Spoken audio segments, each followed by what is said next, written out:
I made it. Glenn Hall here, taking a break out from the Olympic Games to come and host Sweet and Sour tonight. And I've paddled, swum, ridden a horse, done some shooting on the way, and shot some baskets just to be here tonight for this special Olympics episode of Sweet and Sour. First up, we have a lady who's worried about the body image of her 13-year-old daughter because she's a little bit overweight. And she's worried because Liesl Jones has copped so much flack for being a bit overweight herself. There's a letter from a guy who wants to know, is the pressure to perform on athletes getting too much? What are they resorting to, and is it worth it? I know the pressure to perform on me is very, very great. And finally, a person who thinks that the Olympic Games have just become one big advertisement and that it's all about the money. And shouldn't we be doing something else with that money? Like giving it to me. Please, please give me money, or at least come back and join Sweet and Sour after the break. Just gonna go. Got a problem, big or small, would a miracle be nice? Our motley crew is back, churning out advice. You might even laugh a bit in the following half hour. Park your backside on the couch, cause baby it's time for Sweet and Sour. Right here on Sweet and Sour. Oh, some sugar on there, baby. It's time for Sweet and Sour. Welcome to Sweet and Sour. Yay, my name is Glenn Hall, and well, it's fun to be here this evening. Yeah, no, you can stop clapping now. I'm hosting instead of Mitch tonight. Mitch couldn't be here. He was nursing a burn from the Olympic torch. So, but he'll be okay. He'll be back very, very soon. But to help me this evening, I have a panel of very talented guests. Chris Bedding, welcome. Thank you for coming. Thanks, Glenn. It's great to be here. The Olympic Games, are you following the Olympic Games at the moment? No, I'm not, Glenn. I don't approve of the Olympic Games. You don't approve of them? No, I find that there's just too much about them that is physical, it's brutish, it's boorish. Where's the softness? Where's the gentleness? Where's just the sweet-smelling, pungent aromas? What do you think the laziest sport at the Olympic Games is? Like the one that you could get away with on those premises? Oh, without question, synchronised swimming. All they do is just go for a bit of a waddle around in the pool. I used to do that when I was a kid. And then they come out the other end as if they've achieved something, you know, and it's just floating. Tegan, have you achieved anything on the sporting arena? We came, my netball team at uni, the Air Doombas, we came second in 4th division. I'm pretty proud of that, Glenn. Second in 4th division? Second in 4th division. Did you play off for a premiership at any point? We did. We won our little trophies. We had our little medals that said second in 4th division. It's good enough for me. It's still a number. It's still silver, which is a lot like the Australians at the Games at the moment. Losers. I'll take it. Thank you, Tegan Mulvany. Hannah Rice, welcome again. Hello, Glenn Hall. It's nice to have you back. Thank you. Are you watching much of the Olympics at the moment? Seeing snippets here and there. Yeah. So highlights? I like the gymnastics. The gymnastics? What kind of gymnastics? Oh, well, I don't really know what they were doing. The guy just did a flip and landed, and I thought, well, that's pretty cool. Is there any particular, like, do you like the rhythmic gymnastics? Isn't that the one with the ribbons and the balls and hoops? Well, yeah, it's sort of like going to the circus, I suppose. A bunch of people juggling and waving things around. And There's clowns as well. yeah. They bring clowns in. Which sport do the clowns play? Rhythmic gymnastics, Yeah, Glenn. right. Keep up. Are you not? Okay, all right, fair enough. Manfred Yon, thank you for being here. Oh, you're very welcome. You're lucky to have me. Yeah, we're always lucky to have you. In fact, each time I have you, I think how lucky I am. What have you been working on Olympic sport-wise in the last couple of weeks? I'm currently in the Australian judo team, so that's pretty good. The Australian judo team. Thankfully, you're back. Yeah, I'm not. They didn't let me compete, but I was in the team for a while there. I love judo. I actually really love watching judo, don't you? Do you find it? Yeah. I think it's good. It's fun. It's like aggressive grappling. You can't just I like punch the someone. noises. Exactly. The noises are really nice. Yeah, the noises. Speaking of noises, thank you for joining us. Somebody has made a noise in our direction, and that noise has taken the form of words on a piece of paper. Beautiful. So we better get off with our first letter for tonight's show. And all of these letters are Olympic themed tonight. So here's the first. Dear Glenn and panel, lately I feel that our Australian team is getting picked on with really bad press.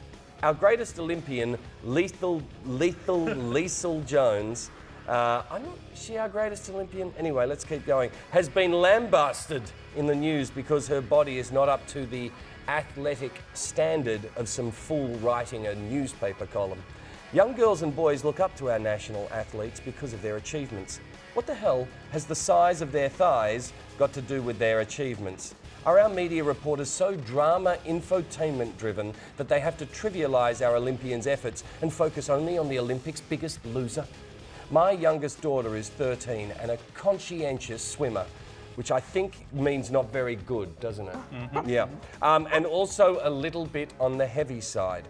She's been overly self-conscious about how she looks since this very poor media episode. Now, how do I settle her mind and her body image when the media almost makes it impossible? That's from Millicent in Rockhampton, Queensland.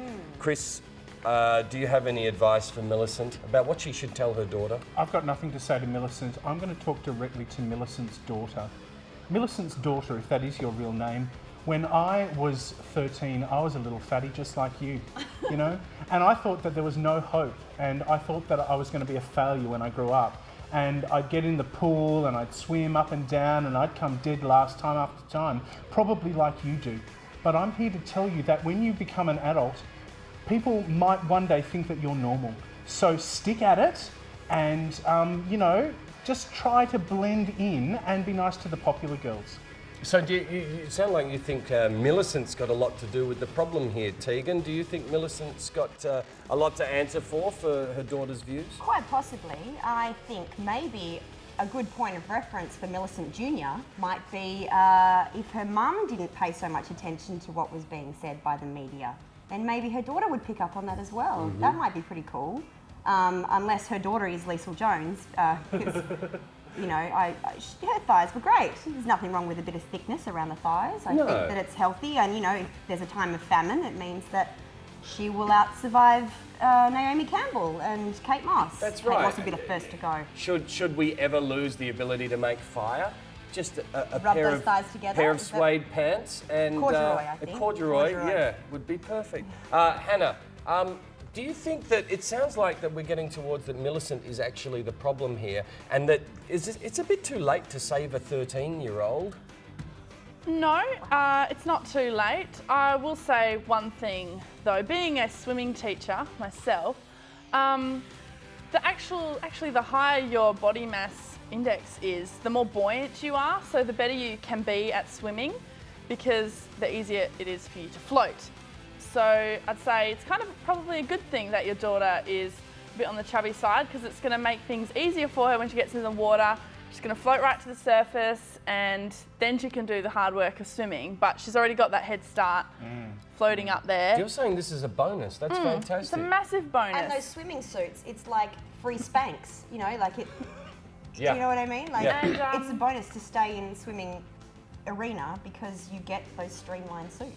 But as for the worry with the media, I say, why not get all the journalists to put on their swimsuits, have everyone take photos of them and publish that in the paper and see how they feel about it. Manfred, hold it. No, we've got to go to Manfred. Manfred, how do you feel? I feel that would be a terrible idea.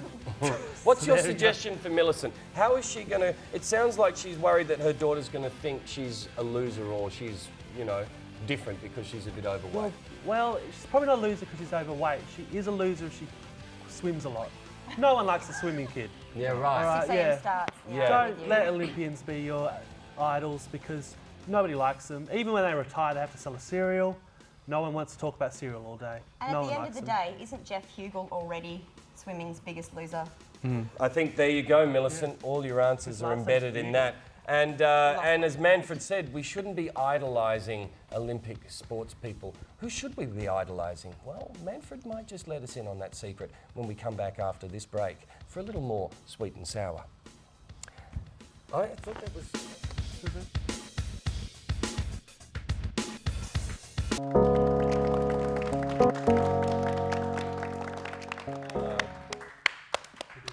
Welcome back to Sweet and Sour. And remember, you can have your letters chewed over, mulled about and regurgitated by panel members such as the quality of these ones. Just write to letters@sweetandsour.net.au. You can also like us on Facebook at facebook.com/sweetandsour. We'd love to hear your thoughts about the show. And of course, the people that have written letters in tonight will win passes to see the fantastic movie Cosmopolis. It's where Cosmopolitan becomes an entire city. It's Cosmopolitan meets Metropolis. It's Cosmopolis. And starring that all-rounder, Robert Pattinson. Isn't he an all-rounder? I love him. A pasty all-rounder. Yeah. I mean, he's got such variety, though. Wizards and vampires. Wizards and vampires. I mean, like, what else is there? A champion vampire, champion wizard. Champion, exactly. The very Not best. just ordinary ones. Not at all. The best of the best. Let's get on with our next letter on this Olympic-themed edition of Sweet and Sour. It's another sporting letter. Hello, Sweet and Sour. Is it really worth the risk that athletes take just to become well-known and prominent in their field? I'm not sure, Dave from Mildura. Go on to explain. Well, he says not only are sporting injuries epidemic now, drugs seem to be just everywhere. I mean, just ask our panel. Whilst we know some athletes push themselves to the human limit, others lose sight of what it's all about. We have drug-induced victories, the majority of which go under the radar because the drug testers are always way behind the technologies used by the drug users. Ultimately, it seems whether by drugs or by injury, the athletes all end up harming themselves. Perhaps it's the pressure to perform and deliver that is to blame. But the reality is the sporting arena has become a dangerous place when it ought to be the model for a healthy lifestyle. Why has the sporting arena become so dangerous that parents are now having to think twice about letting their kids play sport at the upper levels? Dave from Mildura. Hannah, can you help out Dave? Is it really too much pressure to perform at the top level? It's absolutely not, Dave. I mean, think back to when the Olympics started and it was sort of a fight to the death. People were actually dying, not just injuring themselves. They fought nude. It was mayhem. Things were off the hook, and now you're And there was a lot of wine. This was, Dionysus. A lot of drinking. I mean, they didn't have tests for it back then, I can tell you that, because I was there. So I don't know what you're getting all worked up about. Like now, if someone hurts themselves, they can fix it in a matter of days. So no, I don't think it's out of control. I think it's just where it should be. Nanotechnology is so important. Fabulous. Manfred, how do you feel? Do you feel the pressure? Like you've gone a long way in sport. I have. Was pressure too much for you? No, not at all. I pretty much succeeded in everything though. So admittedly, I'm an unusual case. Right. But a lot of these athletes, pretty much, they're just good at one sport. So I guess they're kind of pinning all their hopes on one thing. I'm an all-rounder. I'm kind of like Robert Pattinson. Yeah, you're the Robert Pattinson of the Olympic world. Yeah, that's true. So what's your advice here for Dave? How do you weigh into this debate? Well, let's say like they push it to the human limits. I think just do all the drugs and go beyond. I want to see like a horseman doing the high jump without a pole. Like a Pegasus. Yeah. Oh, okay. You don't have to cheat, okay? Because that's not a very good high jump if you're flying. Okay. I'm not impressed. But you still have to jump. Like a Sagittarius symbol. Yeah, sure. Sagittarius. These Sagittarius, then I'll watch the Olympics much more. Okay, so are lots of your sports based on characters from Harry Potter movies? Oh, not just from Harry Potter movies. I think like the runner should go so fast. He's like Road Runner, like there's smoke in his outline. Right. All sorts. Any movie would be better than the Olympics. Right. Okay. Well, so Manfred's idea is to just go for it, Tegan. What do you think? Should we just allow open slather on drugs and then we know that no one's cheating, or because everyone is? Absolutely. And I think Manfred really missed an opportunity then, just pitching that to Dave. I think he really should have pitched that to the IOC, because I'm sure they'll be watching Sweet and Sour tonight. You could even the chef de mission. You could introduce new categories, new sponsorship deals with, meth labs. There's a lot of those around the world. You can get a lot of money from that. Or, if we're not going to go down that bent, which I really think is an opportunity missed, we're talking about drug users having better technology than the testers. Yeah. Switcheroo. Let's play opposites world and get the drug test takers to test instead of the drug users. Fantastic. They could be the new testers. Get the drug addicted people to actually weed them own people out. That's Who brilliant. knows a drug-addicted athlete more than another drug-addicted athlete? No, and this could be a television I show, ask you. I think, eventually in the style of Breaking Bad. Just Olympic athletes in little meth labs in houses, just cooking up, you know, just so that they can get through the next Olympics. I love it. Chris, how do you bring us home here? Can you bring some sense to this argument? Is there too much pressure? I'm going to try to bring some sense here, Glenn, because people are always coming to me for parenting advice. They say, you'd be an expert, Chris. And what I say to them is, don't ever push your children to do anything. Mediocrity. That's what you want to strive for. Every child should be on the same level. Any child who gets too good at something should be pushed down so that the other children do not feel too bad. And also, don't challenge your kids, because, you know, they might have to experience things that make them feel uncomfortable or sad, or they might cry. And do you want crying children? Is that what you want? Thanks very much, Chris. I think, Dave from Mildura, you've got your answer there. Let's relieve the pressure by just allowing open slather on drugs, and also let's just push for mediocrity, and that way people will be a lot happier. We'll be back with our final letter of Sweet and Sour just after this, while you contemplate these messages. If you haven't got a life, why don't you join us with ours, right here at Sweet and Sour.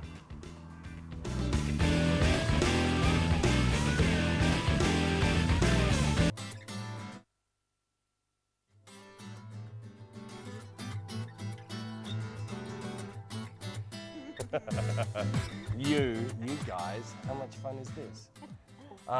Well, it's back to Sweet and Sour. We are having fun. We're having a lot of fun. We hope you're having fun just as much as we are. You'll never know how much fun we're having because we're here and you're there. However, you could guess. So as much fun as you think we might be having, that's as much fun as you can have right now. Let's read our next letter. Sure. Hello, Glenn and panellists. You know, I love the spectacle of the Olympics. Another Olympics-themed letter for our special show. I love the idea of all the world's nations coming together in harmony. I love watching the opening and closing ceremonies. As far as the rest goes, really, just forget it. Am I the only one who's become so cynical? It seems to be all about money rather than anything else.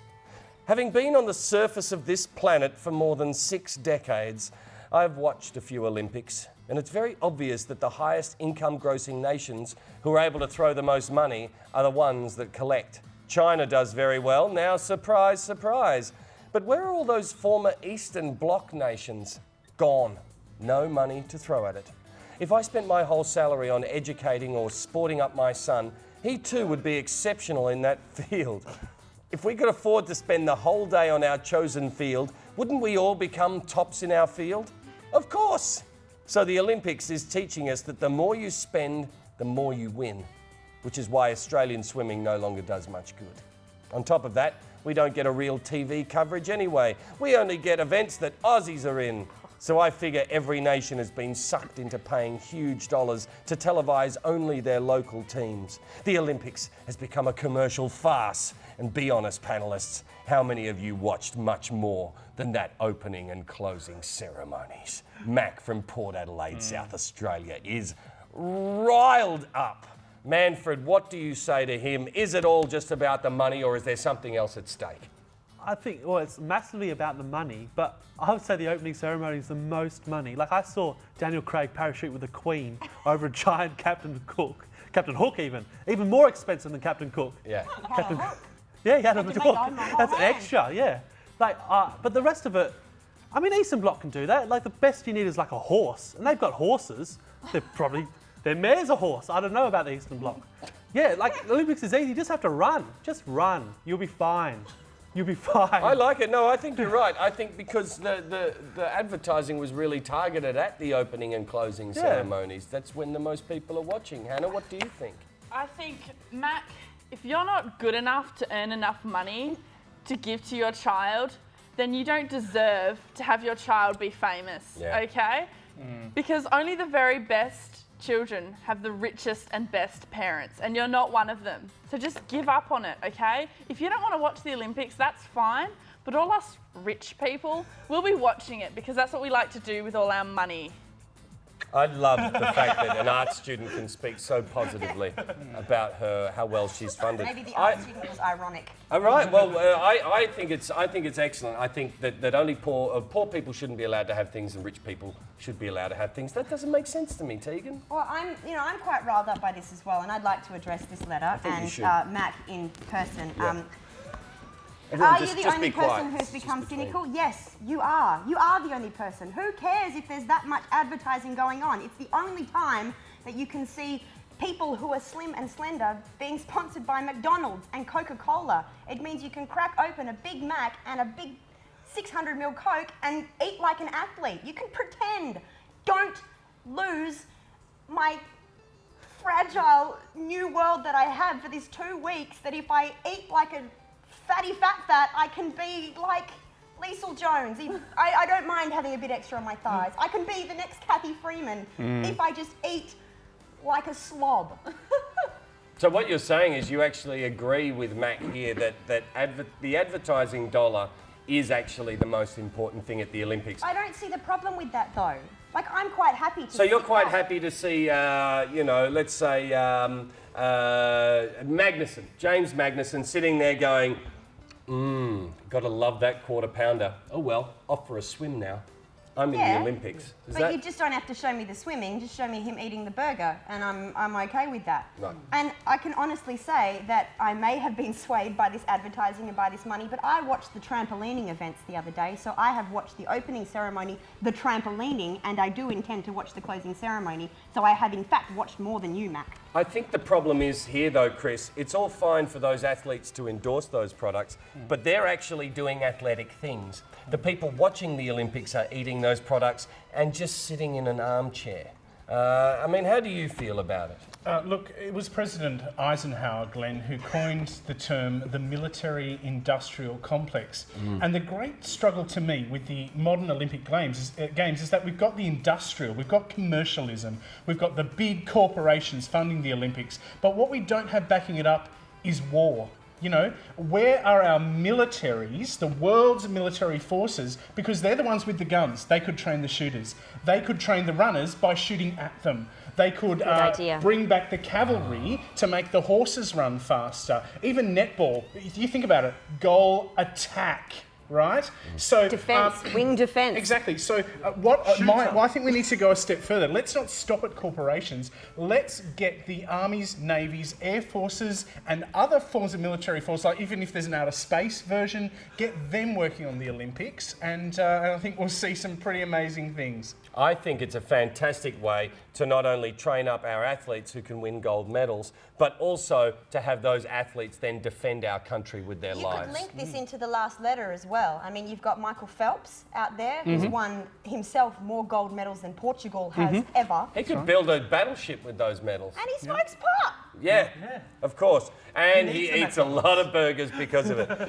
Look, we're going to have to wrap that up, but Mac, there you go. I think there's your answer, yes. It is all about the money, and we goddamn love it. Look, we have to pick a bronze, a silver and a gold medalist from our letters this evening. I vote that we give Dave the bronze. He sent in a stirring letter, but that was all it was, a stirring letter. So he gets the bronze. Who gets the silver out of Mac and Millicent, do you think? Well, I think Mac was sponsored by McDonald's, so I don't know. Yeah. It's a double-edged sword. Sure, let's give him Aussie silver. Yeah. Good old Aussie silver. And Millicent, therefore, is the gold medalist, and she wins the sunglasses from Aussie Optical Sunglasses. Manfred Yon, thanks for being here tonight. Any final words? What's your tip for the games from here on in? I think I'm going to win it. Yes, I think you are too. Hannah Rice, thank you for being here. What sport are you really looking forward to finishing off your Olympic Games stint with? I'm just really looking forward to watching the table tennis. Exactly. Table tennis is pretty amazing. Don't call it ping pong. And Tegan Mulvany, thanks for coming. What are you going to be filling your time with in the next little few days? Will you be watching the closing ceremony? I will be watching the closing ceremony. I will be hunting for oddly named athletes. I think I need to add to the list of people like Misty Hyman and Alexander Popov. Chong Yu-suk is my new favourite from North Korea. Great. There was Satan, wasn't there, for many years? There was Satan, yes, yes. And Chris Betting, thank you for joining us. What's your hot tip for the rest of the Olympics? Well, I've heard that Ian Thorpe is going to get in a bit of Greco-Roman wrestling before these Olympics is out. Hello. Fantastic. Something for all of us to look forward to. My name's Glenn Hall. I've been your host for tonight. We welcome Mitch back very, very soon. That's the end of another episode of Sweet and Sour. We'll see you next time. Night-night. Goodbye. Happy Olympics.